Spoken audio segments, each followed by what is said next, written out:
Voiceover in a slightly tense, dramatic tone. Imagine leaving someone who treated you like invisible staff for 17 years. And then, 5 years later, they call you every day, demanding you fix a problem they created. That's when I realized, sometimes, revenge doesn't need planning. It just needs to be served. And oh, did I serve it. If you've ever been belittled, ignored, or disrespected by someone who thought they could walk over you, hit that like button and subscribe, because today, you're about to hear a story of petty, perfectly justified revenge. Start slow, build empathy, then escalate tension. I was married to a man who, on the outside, was what everyone called manly. Big job, confident, always busy. But behind closed doors, the reality was exhausting. For 17 years, I carried the weight of our household. I scheduled his dental appointments. I bought birthday cards for his parents. I managed the grocery list, bills, cleaning, doctor appointments, the entire mental load of our life. And him? He went to work, came home, and, well, just existed. At first, it was fine. I thought, okay, I can handle this. But over the years, the gratitude vanished. He refused to change. I begged, I suggested, I even tried splitting tasks. Nothing. And eventually, it broke me. The breaking point? It wasn't a single argument or fight.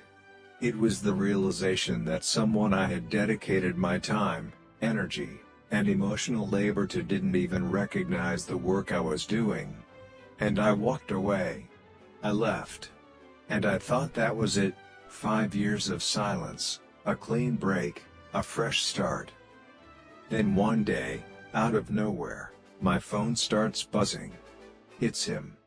My ex. I froze. My first thought? Why now? Dramatic pause, voice tightens. He tells me that he never removed me from his home and auto insurance.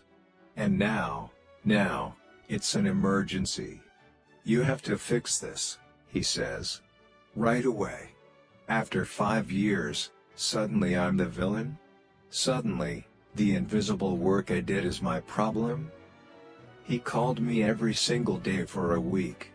Pissy, rude, frustrated. Every call dripping with entitlement. Every call a reminder of how little he respected me for all those years. I finally called the insurance company to sort this out.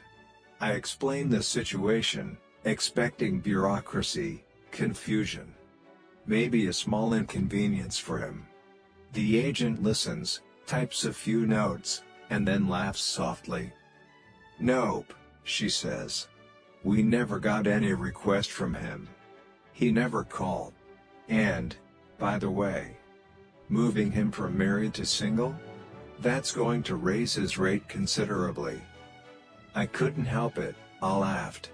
Sweet, low, satisfying laughter. This man, who had harassed me for days, was about to pay a price. And the kicker? He had created this problem for himself. I hadn't done anything, he had asked me to do it. Literally, he asked. I sat back in my chair, letting it sink in.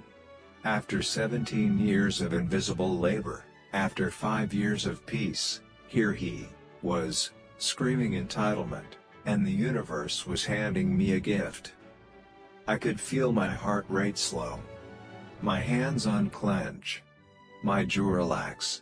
This was petty, yes. But it was perfect. I didn't have to plan a complicated revenge. I just let reality do it for me. I imagined him opening the insurance bill, seeing his rate spike, maybe even realizing, too late, that all this could have been avoided if he had just paid attention. If he had been half as organized, half as respectful, half as thoughtful as I had been all those years. Phone call reenactment. X. You created a problem. This is urgent. Me. Calmly, almost teasingly, oh really? Let me check with the company. Huh. They say no request ever came from you. Strange. X. 1. That's impossible. Me. Well. They also said updating your status will increase your premium. Big surprise, huh? Pause. Imagine the click of the call ending, the smirk on her face. And just like that, I didn't need to lift a finger. He had literally asked me to solve the problem he created. And the solution? A spike in his insurance premium. Nothing dramatic, nothing dangerous, just justice, perfectly served. I could almost hear him, somewhere, opening the statement, face red, disbelief flooding every nerve. And me?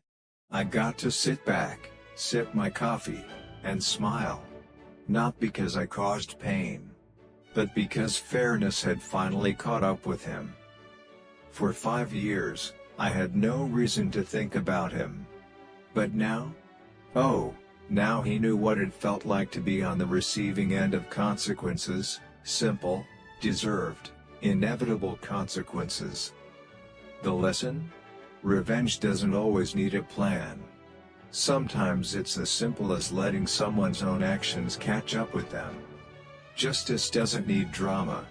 Karma doesn't need your help, it just needs time. And sometimes, that's more satisfying than anything you could ever imagine. If this story gave you chills, hit that like button. Tell me in the comments, what's the most satisfying revenge you've ever seen happen?